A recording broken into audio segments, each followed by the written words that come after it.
నమస్తే, నేను కల్పన. జీవనరేఖ కార్యక్రమానికి స్వాగతం. నిద్ర సమయంలో శరీరంలో మార్పులు జరుగుతున్నా ఏంటి? మనిషికి ఎన్ని గంటలు నిద్ర అవసరం? నిద్ర సంబంధిత రుగ్మతలేంటి? కారణాలు ఎలా ఉంటాయి? మంచి నిద్ర కోసం ఎలాంటి ఆహారం తీసుకోవాలి? అమోర్ హాస్పిటల్ నుండి consultant neurologist doctor Manoj Vasireddy గారు స్టూడియోలో సిద్ధంగా ఉన్నారు. వారిని అడిగి మరిన్ని సందేహాలను నివృత్తి చేసుకుందాం. అలాగే మీకేమైనా సందేహాలు ఉంటే క్రింద స్క్రోల్ అవుతున్న నెంబర్స్ కి ఫోన్ చేసి నివృత్తి చేసుకోవచ్చు. Hello sir, good afternoon. Hello madam, thank you for having me on the show. Okay sir, ముందుగా నిద్రలో ఉన్నప్పుడు బాడీలో ఎలాంటి మార్పులు జరుగుతాయి? ఫస్ట్ ఆఫ్ ఆల్, మనము నిద్రపోయేటప్పుడు మన లైఫ్ టైంలో 30% ఆఫ్ ద టైం నిద్రపోతూ స్పెండ్ చేస్తాం. ఒక 24 అవర్ డేలో ఇఫ్ వి థింక్ మనం ఒక 8 అవర్స్ నిద్రపోతున్నామంటే 30% ఆఫ్ అవర్ లైఫ్ టైం మనం నిద్రపోతూ స్పెండ్ చేస్తాం. కానీ చాలా కామన్గా నెగ్లెక్ట్ చేయబడిన టాపిక్ మన నిద్ర. దీన్ని చాలా నెగ్లెక్ట్ చేసి దానివల్ల చాలా హెల్త్ ప్రాబ్లమ్స్ అనేవి మనము ఫేస్ అవుతాం. నిద్ర అనేది బేసిక్గా మన అండర్స్టాండింగ్ జస్ట్ కళ్ళు మూసుకొని ఏమీ చేయకుండా పడుకుంటే అంతేనా నిద్ర అనేది? ఒక కోమాలో ఉన్న మనిషి లేదా సర్జరీ చేసేటప్పుడు ఎనెస్థీషియా తీసుకున్న మనిషి, వీళ్ళు కూడా ఏమీ చేయకుండా కళ్ళు మూసుకొని పడుకొని ఉంటారు. కానీ వాళ్ళకి నిద్రపోవటానికి తేడా ఏమిటి? నిద్ర అనేది ఒక చాలా యాక్టివ్ ప్రాసెస్. ఉదాహరణ కోసం, ఫర్ ఎగ్జాంపుల్, ఒక కార్ రేస్ గురించి మనం అనుకుందాం. ఒక కార్ చాలాసేపు రేస్ చేసినాక మనం చూస్తాం ఆ కార్ పక్కన వెళ్ళి ఒక పిట్ స్టాప్లో ఆగుతుంది. చాలా టెక్నీషియన్స్ వచ్చి టైర్స్ మారుస్తారు, కాలిపోయిన పార్ట్స్ మారుస్తారు, ఆయిల్ చేంజ్ చేస్తారు. ఇట్లాంటివన్నీ చాలా పనులు చేసి ఆ కార్ని మళ్ళీ రేస్ కోసం రెడీ చేస్తారు. నిద్ర అనేది కూడా ఇంత యాక్టివ్ ప్రాసెస్. మనము నిద్రపోయినప్పుడు మన బ్రెయిన్ అనేది మేల్కు ఉన్న 16 అవర్స్ 14 అవర్స్ వాటెవర్ అంతాసేపు బ్రెయిన్లో ఉన్న 10,000 కోట్ల న్యూరాన్స్ కంటిన్యూస్గా ఎలక్ట్రిసిటీతో పనిచేస్తూ ఉంటాయి. సో ఈవినింగ్ రాత్రి అయిపోయేసరికి అందులో చాలా toxins and other poisonous products అవుతాయి. చాలా టిష్యూ ఇంజరీ జరుగుతుంది. చాలా బై ప్రోడక్ట్స్ అనేవి జనరేట్ అవుతాయి. ఇవన్నీ క్లీన్ చేయాలి. వీటి కోసం చాలా స్పెషలైజ్డ్ సెల్స్ ఉంటాయి. మైక్రోగ్లియా అని వేరే చాలా రకాల సెల్స్ బ్రెయిన్లో నిద్రపోయే టైంలో యాక్టివేట్ అయ్యి చాలా టిష్యూ ఇంజురీని రిపేర్ చేసి ఈ బై ప్రోడక్ట్స్ టాక్సిన్స్ అన్నిటిని బాడీలోంచి బయటికి పంపించి నెక్స్ట్ డే మళ్ళీ ఆ పర్సన్ని డే హ్యాండిల్ చేయడానికి రెడీగా చేయటం. ఇంత యాక్టివ్ ప్రాసెస్ని మనం నిద్ర అని అంటాం. అదే కోమాలో ఉన్న పేషెంట్కి లేదా ఒక ఎనెస్థీషియా ఎఫెక్ట్ కింద ఉన్న పేషెంట్కి ఇవన్నీ జరగవు. అందుకని నిద్ర అనేది it's very important and very active process అని మనం అర్థం చేసుకోవాలి. ఓకే సార్, అలాగే నిద్రలో ఉన్నప్పుడు మన బాడీలో ఎలాంటి ప్రాసెసింగ్ జరుగుతుందంటారు? ఓకే, బేసిక్గా మన బాడీ అనేది ఒక biological clock or circadian rhythm, మన ఇంటర్నల్ క్లాక్ ఒకటి ఉంటుందండి. మనం రోజు మార్నింగ్ లేవంగానే ఈ క్లాక్ టైమర్ అనేది స్టార్ట్ అవుతుంది. అంటే నెక్స్ట్ 12, 14, 16 అవర్స్లో మళ్ళీ నిద్రపోయే సమయం వస్తుంది అనేది ఆ టైమర్ నడుస్తూ ఉంటుంది. సో డే గడుస్తూ ఉండగా నెక్స్ట్ ఇంకా ఎన్ని గంటల్లో అనేది ఆ క్లాక్ నడుస్తూ ఉంటుంది. సాయంత్రం అయ్యి వెలుతురు కొంచెం తగ్గిన టైంలో మెలాటోనిన్ అనే ఒక చాలా ఇంపార్టెంట్ హార్మోన్ మన బ్రెయిన్లో ఉత్పత్తి అవుతుందండి. ఈ మెలాటోనిన్ అనేది ఒక బ్రెయిన్లో చాలా సిస్టమ్ని, ఒక స్లీప్ సిస్టమ్ అని ఉంటుంది. మన బ్రెయిన్లో ఉన్న కొన్ని parts, thalamus, hypothalamus, brain stem, amygdala అనే కొన్ని పార్ట్స్, ఇందాక మనం కార్ రేస్లో చూసాము, కొన్ని టెక్నీషియన్స్ వచ్చి ఒక ఆయన టైర్ మారుస్తాడు, ఒక ఆయన ఆయిల్ చేంజ్ చేస్తాడు, ఒక ఆయన వేరే పార్ట్స్, కాలిపోయిన పార్ట్స్ ఇవన్నీ చేంజ్ చేస్తాడు. అలాంటి సిస్టమే మన బ్రెయిన్లో కూడా ఉంది. ఇది యాక్టివేట్ అయ్యి మెలాటోనిన్ అనే హార్మోన్ వల్ల యాక్టివేట్ అయ్యి మన బాడీని వేక్ఫుల్ స్టేట్ నుంచి ఒక స్లీప్ అని నిద్రపోతున్న స్టేట్లోకి ట్రాన్సిషన్ చేయడానికి హెల్ప్ చేస్తాయి అన్నట్టు. సో నిద్ర అనేది ఒక్కసారి కళ్ళు మూసుకున్నాక నెక్స్ట్ ఏమవుతుంది? నిద్ర అనేది బ్రీఫ్గా చెప్పాలంటే 4 స్టేజెస్లో నడుస్తుందండి. స్టేజ్ 1 అండ్ స్టేజ్ 2 అనేది లైట్ స్లీప్ అని మనం అంటాం. స్టేజ్ 3 అండ్ స్టేజ్ 4 అనేది డీప్ స్లీప్ అంటాం. మనకి డైలీ ఫంక్షన్ చేయడానికి, మన బాడీలో రికవరీ అవడానికి, స్లీప్లో ఉన్న రీజనరేషన్ అవడానికి డీప్ స్లీప్ అనగా స్టేజ్ 3 అండ్ స్టేజ్ 4 చాలా అవసరం. కానీ డైరెక్ట్గా మనం మేల్కు ఉండి వేక్ఫుల్ స్టేట్ నుంచి డీప్ స్లీప్లోకి వెళ్ళటం వీలు కాదు. స్టేజ్ 1 అండ్ స్టేజ్ 2 క్రాస్ చేసి వెళ్ళాలి. ఇప్పుడు స్టేజ్ 1లో ఏమవుతుంది? ఒక్కసారి ఒక పర్సన్ కళ్ళు మూసుకొని నిద్రపోయినప్పుడు ఫస్ట్ స్లోగా బాడీ అంతా రిలాక్స్ అవుతుంది. మజిల్ టోన్ అనగా మజిల్స్ టైట్నెస్ అంతా రిలాక్స్ అవుతాయి. హార్ట్ బీట్ స్లో డౌన్ అవుతుంది. బ్రీదింగ్ స్లో డౌన్ అవుతుంది. దాని తర్వాత స్లోగా ఒక ఫ్యూ మినిట్స్ టు 1 అవర్లో స్టేజ్ 2కి వెళ్తారు వాళ్ళు. స్టేజ్ 2లో బాడీ టెంపరేచర్ కూడా కొంచెం డ్రాప్ అవుతుంది. ఈ టైంలో బ్రెయిన్ వేవ్స్ అనగా ఈజీతో మెజర్ చేస్తాం మనం. I will not go in to the technical details, but brain waves కూడా స్టెప్ బై స్టెప్ స్లోగా అవుతూ ఉంటాయి. దాని తర్వాత మనం డీప్ స్లీప్ అనగా స్టేజ్ 3లోకి వెళ్తాం. స్టేజ్ 3లో ఇంకా హార్ట్ రేట్, బ్రీదింగ్ అన్నీ స్లోగా అవుతూ ఉంటాయి. ఇంకా బ్రెయిన్ వేవ్స్ కూడా బాగా స్లో అవుతూ ఉంటాయి. బాడీ టెంపరేచర్ అనేది లీస్ట్ అవుతుంది. ఇప్పుడు మన బ్రెయిన్లో రీజనరేటివ్ యాక్టివిటీ స్టార్ట్ అవుతుంది. స్టేజ్ 4 అనేది చాలా ఇంపార్టెంట్. దీన్ని రెమ్ స్లీప్ అంటాము, ర్యాపిడ్ ఐ మూవ్మెంట్ స్లీప్. ఇందులో కళ్ళు మూసుకొని ఉన్నా కానీ లోపల కళ్ళు చాలా ఫాస్ట్గా మూవ్ అవుతూ ఉంటాయి. బ్రీదింగ్ స్టేజ్ 1, 2, 3లో కొంచెం స్లో అయింది, హార్ట్ రేట్ స్లో అయింది, కానీ స్టేజ్ 4లో అన్నీ యాక్టివేట్ అయ్యి మళ్ళీ పెరుగుతూ ఉంటాయి. డ్రీమ్స్, కళలు అనేవి ఈ స్టేజ్ 4 రెమ్ స్లీప్లో అవుతున్నాయి. ఇప్పుడు మనము డే అంతా ఆలోచించిన ఆలోచనలు, లెర్నింగ్ చేసుకున్న మెమరీస్ ఇవన్నీ కన్సాలిడేట్ అయ్యి బ్రెయిన్లో నెట్వర్క్స్ ఫామ్ అవుతాయి. ఇది స్టేజ్ 4లో అవుతుంది. ఈ కంప్లీట్ స్టేజ్ 1 టు స్టేజ్ 4 అనేది ఒక స్లీప్ సైకిల్ అని అంటాం. సో ఇప్పుడు మనము పడుకునే 8 అవర్సే బిట్స్ అనగా 15 to 30 మినిట్స్ చాలాసార్లు పడుకుంటే మనం ఈ స్టేజెస్ అన్నీ క్రాస్ చేయకుండా మనకు ఆ రీజనరేటివ్ స్లీప్ అనేది రాదు. ఈ కంప్లీట్ స్లీప్ సైకిల్ కావడానికి యూజువల్లీ 1.5 to 2 అవర్స్ పడుతుంది మేడం. అంటే ఒక రాత్రి అంతా పడుకుండగా 3 to 4 స్లీప్ సైకిల్స్ మనము అవుతాయి మన బాడీలో. ఇప్పుడు ఈ స్లీప్ టైంలో మన ఇమ్యూనిటీ, మెమొరీ, లెర్నింగ్, పగలంతా మనం ఆలోచించే ప్రతి ఆలోచన, చేసే ప్రతి టాస్క్, చూసేది, వినేది అన్ని బ్రెయిన్లో ఎలక్ట్రిసిటీ జనరేట్ చేసి వాటి బై ప్రొడక్ట్స్ అండ్ టాక్సిన్స్ మన బ్రెయిన్లో ఉంటాయి. ఇవన్నీ క్లియర్ అవుతూ ఉంటాయి. హార్మోన్స్, ఇప్పుడు చిన్నపిల్లలు పెరగడానికి గ్రోత్ హార్మోన్ అనేది చాలా అవసరం. మెచ్యూర్ అవడానికి, మైండ్ సరిగ్గా పనిచేయడానికి, బాడీ హెల్త్ కోసం హార్మోన్స్ అనేవి ఈ day and night circadian rhythm పరంగా పనిచేస్తాయి. స్లీప్లో ఈ హార్మోనల్ యాక్టివిటీ మ్యాక్సిమం ఉంటుంది.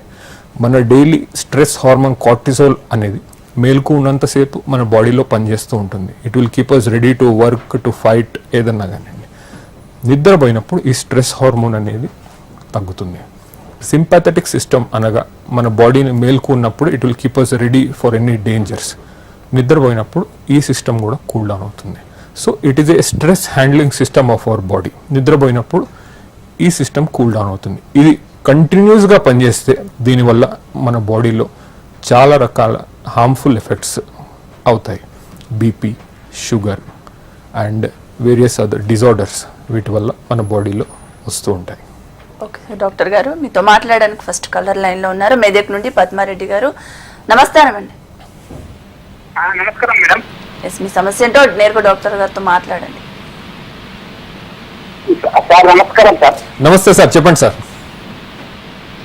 మాకు జరా నిద్ర ప్రాబ్లం అయితే సార్, మాకు ఇంచుమించు మేము 9 గంటలకు పంటాము. ఓకే,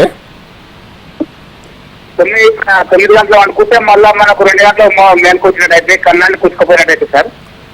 ఎన్ని గంటలకు మెలుకుంటారు సార్ మీరు? ఇన్పేలేదు చెప్పండి, గట్టిగా చెప్పండి. నైట్ మేము డెఫినెట్ 9 గంటలకు పంటాం సార్. ఓకే, 9 గంటలకు పడుకొని మళ్ళీ 2 గంటల గంటల మేలుకు వస్తుంది సార్.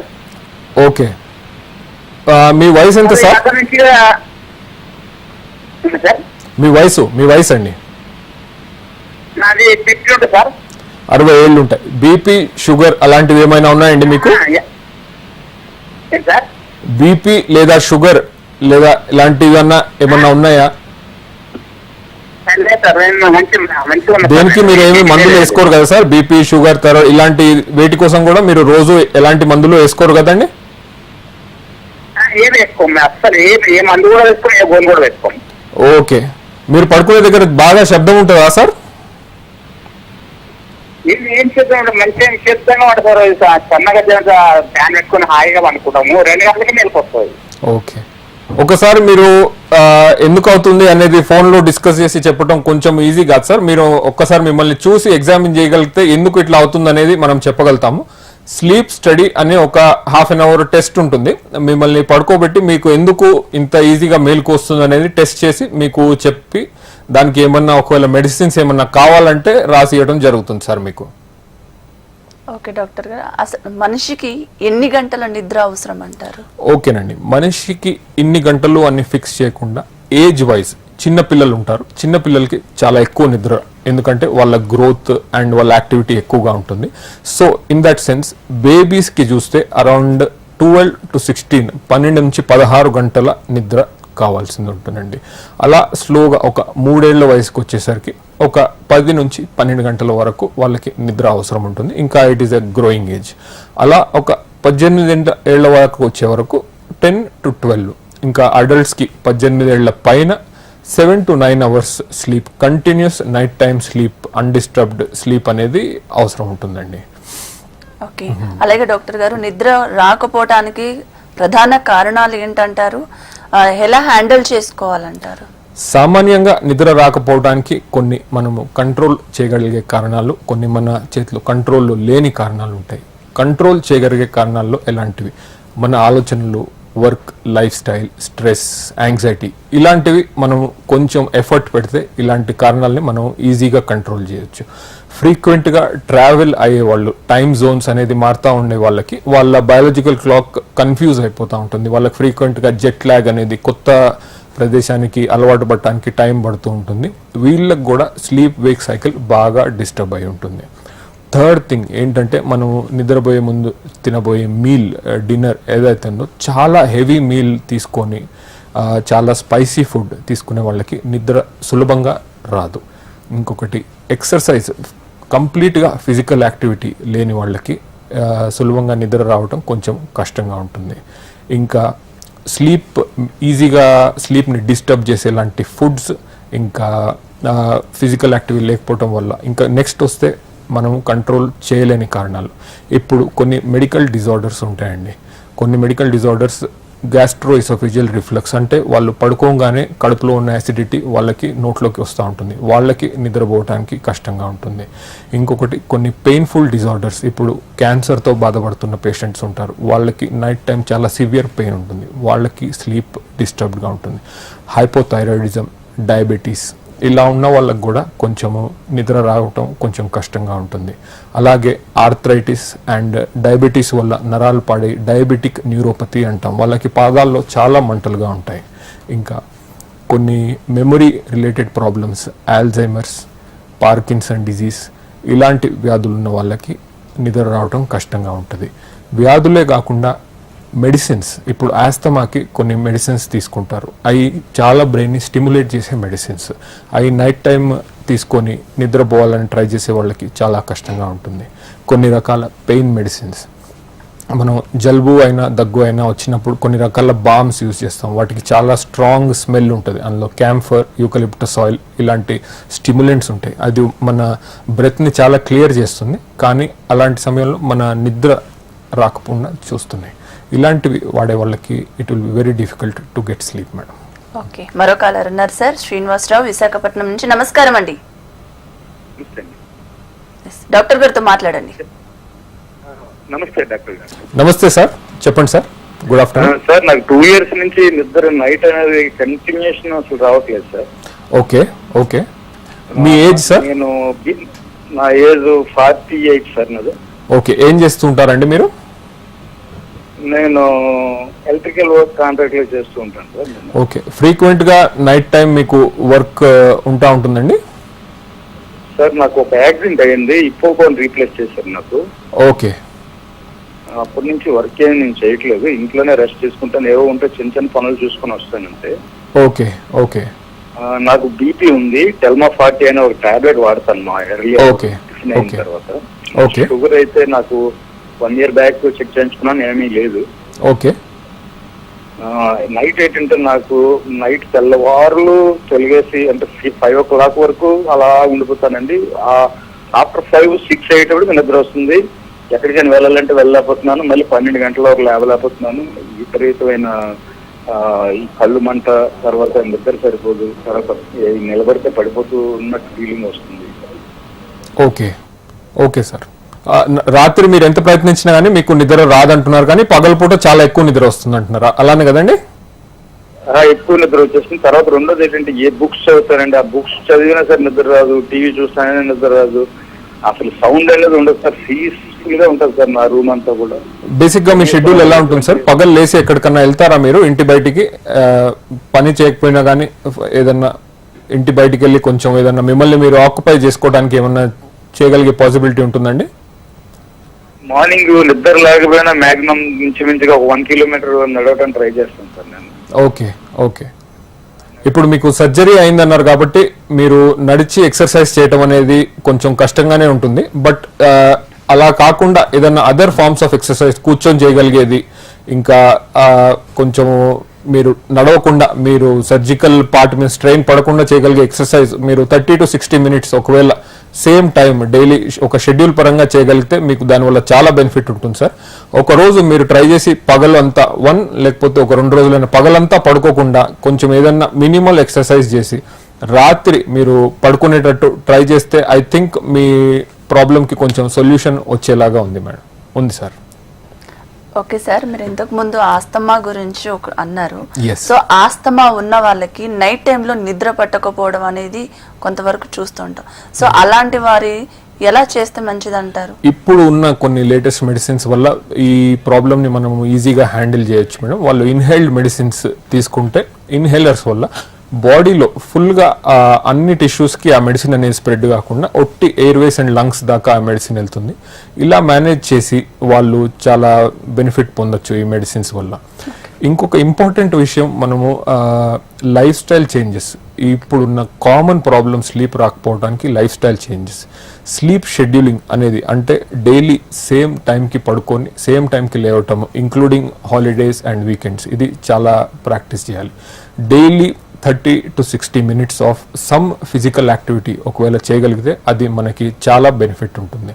చాలా బ్రెయిన్ స్టిమ్యులేట్ చేసే యాక్టివిటీస్ ఏదన్నా చాలా టీవీలో చాలా ఇంట్రెస్టింగ్ మూవీస్ కానివ్వండి, న్యూస్ కానివ్వండి, పడుకునే 3 hours ముందు ఇలాంటి స్టిమ్యులేటింగ్ యాక్టివిటీస్ ఒకవేళ పెట్టుకోకుండా ఉంటే వాళ్ళ స్లీప్ అనేది చాలా ఇంప్రూవ్ అవుతుంది. ఇంకా మీల్స్ పడుకునే దానికన్నా ఒక 3 to 4 hours ముందు వాళ్ళ హెవీయెస్ట్ అంటే డిన్నర్ ఒకవేళ కంప్లీట్ చేయగలిగితే వాళ్ళకి ఆ స్లీప్లో చాలా డిఫరెన్స్ ఉంటుంది. ఈజీగా వాళ్ళు స్లీప్లోకి వెళ్ళగలుగుతారు మేడం. ఇంకా కాఫీ, టీ, స్మోకింగ్, ఈ 3 things బ్రెయిన్ని చాలా తప్పుగా స్టిమ్యులేట్ చేస్తాయి. ఇంకా స్లీప్కి ఇవి అందరికంటే చాలా హానికరం. ఇంకొక కామన్ మిస్కన్సెప్షన్ ఏంటంటే, మన హార్డ్ వర్కింగ్ లేబరర్స్ ఉంటారు, లేకపోతే చాలా స్ట్రెస్ఫుల్ జాబ్స్లో business or otherwise alcohol habit ఉంటుంది వాళ్ళకి, చాలా easily available, cheap or expensive whatever. But వాళ్ళ పర్సెప్షన్ ఏంటంటే ఆల్కహాల్ తీసుకుంటే మనకి స్లీప్ బాగా వస్తుంది అనేది. That is a very wrong perception. ఇందాక మనము డిస్కస్ చేసినట్టే స్లీప్ ఒక యాక్టివ్ ప్రాసెస్. ఇది మనల్ని మత్తులోకి తీసుకెళ్తుంది, కానీ ఆ యాక్టివ్ రిస్టోరేటివ్ రిఫ్రెషింగ్ స్లీప్ అనేది ఇవి ఇయ్యలేవు. So these are few things ఒకవేళ మనము స్ట్రిక్ట్గా పాటించగలిగితే. వన్ అదర్ థింగ్ చాలా ఇంపార్టెంట్, స్క్రీన్ టైం. పడుకునే ముందు ఫోన్లో, ల్యాప్టాప్లో, ట్యాబ్లెట్స్ వీటి మీద movies or whatever screen time, ఇందాక మనం డిస్కస్ చేసినట్టు ఒక రోజులో సాయంత్రం అవ్వగానే లైట్ అనేది డిక్రీజ్ అవుతుంది. లైట్ డిక్రీజ్ అవుతా మెలటోనిన్ అనే ఒక చాలా ఇంపార్టెంట్ హార్మోన్, అది చాలా వెలుతురు ఉంటే అది సెక్రెట్ కాదండి. అది సెక్రెట్ కాకుండా బ్రెయిన్లో స్లీప్ సిస్టమ్ అనేది యాక్టివేట్ కాదు. ఇప్పుడు మనం screen time or bright lights పడుకునే ముందు యూజ్ చేసినప్పుడు ఈ మెలటోనిన్ హార్మోన్ ఉత్పత్తి అనేది బాగా తగ్గిపోతుంది. ఆ స్లీప్ సిస్టమ్ అనేది బాగా బాడీలో కన్ఫ్యూజ్ అయిపోతుంది. సో యాక్టివ్ స్లీప్కి ఇమ్మీడియట్గా మనము ప్రోగ్రెస్ కాలేము. బెడ్ మీద పడుకొని స్లీప్ హైజీన్ అనే ఒక సింపుల్ కాన్సెప్ట్. బెడ్ క్లీన్గా ఉండాలి, రూమ్లో వెంటిలేషన్, టెంపరేచర్ చాలా అడిక్వేట్గా ఉండి, బెడ్ మీద పడుకొని ఆఫీస్ వర్క్ ల్యాప్టాప్ మీద చేస్తూ ఉంటే వాళ్ళు అదే సేమ్ బెడ్ మీద నిద్రపోవడానికి ట్రై చేసినప్పుడు వాళ్ళ థాట్స్ అనేది స్లీప్లోకి ఈజీగా ట్రాన్సిషన్ కాలేవు. వాళ్ళు ఆ వర్క్ ఆర్ ఆ స్ట్రెస్, ఆ ఎమోషన్ అదే కంటిన్యూస్గా క్యారీ అవుతూ ఉంటాయి ఆ స్పేస్లో. ఒకవేళ మీరు వర్క్ చేసుకోవాలనిపిస్తే మీ ఇంట్లో ఒక డెడికేటెడ్ స్పేస్ మీరు వర్క్ చేసుకోవడానికి పెట్టుకొని ఆ స్పేస్లోనే మీరు వర్క్ చేసుకొని use the bed not for working or stressful activities.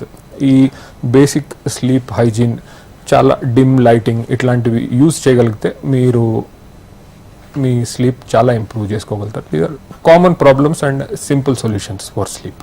Okay sir, మరో కాల్ ఉన్నారు మెదక్ నుండి దుర్గారెడ్డి గారు. నమస్కారం అండి. Hello, okay sir, call cut అయినట్టున్నది సార్. సార్, మంచి నిద్ర కోసం ఎలాంటి ఆహార అలవాటు Okay. ఉంటే మంచిది అంటారు, ఏమేమి తీసుకోకూడదని అంటారు? ఓకే, ఆహార అలవాట్లుకి వస్తే first thing the last meal of the day. నిద్రపోవటానికి ఒక 3 to 4 hours. 4 hours మన లైఫ్ స్టైల్లో అంత పాసిబుల్ కాదు, బట్ జనరలీ 3 hours గ్యాప్ ఇవ్వగలిగితే అది మన నిద్రకి చాలా బెనిఫిషియల్ ఎఫెక్ట్స్ ఉంటాయి. ఇంకా నిద్రపోయే ముందు కొన్ని థింగ్స్, డిన్నర్లో కాంప్లెక్స్ కార్బోహైడ్రేట్స్ అనగా brown rice, whole grain chapatis, whole grain breads ఇట్లాంటివి యూజ్ చేయగలిగితే అవి మన స్లీప్కి చాలా హెల్ప్ఫుల్గా ఉంటాయి. Puri, white bread, white rice ఇవి not so good for our sleep health అనేది మనము గ్రహించాలి. ఇంకా కొన్ని పదార్థాలు like milk and milk products, milk, పెరుగు, చీజ్ ఇట్లాంటి వాటిల్లో ట్రిప్టోఫాన్ అనే ఒక పదార్థం ఉంటుందండి. అది మన మెలటోనిన్ సెక్రిషన్ కోసం చాలా హెల్ప్ఫుల్ ఉంటుంది. పడుకునే ముందు పెద్దలు చెప్పినట్టు ఒక కప్ ఆఫ్ వామ్ మిల్క్ ఒకవేళ కొంచెం గోరెచ్చగా తాగగలిగితే it will be very helpful. కొన్ని రకాల fruits, red colour grapes, kiwis, bananas వీటిల్లో చాలా manganese, potassium and few substances మన స్లీప్కి చాలా హెల్ప్ఫుల్గా ఉంటాయి. కొన్ని రకాల నట్స్, బాదాం, వాల్నట్స్, పిస్తా ఇట్లాంటివి కొన్ని పౌడర్ చేసి పాలల్లో కూడా కలుపుకోవచ్చు. ఇందులో ఉండే కొన్ని సబ్స్టెన్సెస్ కూడా మనకి స్లీప్లో చాలా హెల్ప్ చేస్తాయండి. ఓకే సార్, అమోర్ హాస్పిటల్లో ట్రీట్మెంట్ ఏ విధంగా అందుబాటులో ఉందో, అలాగే కాలర్స్ అడిగిన వాటికి చాలా చక్కగా వివరించారు. Thank you so much sir. Thank you madam.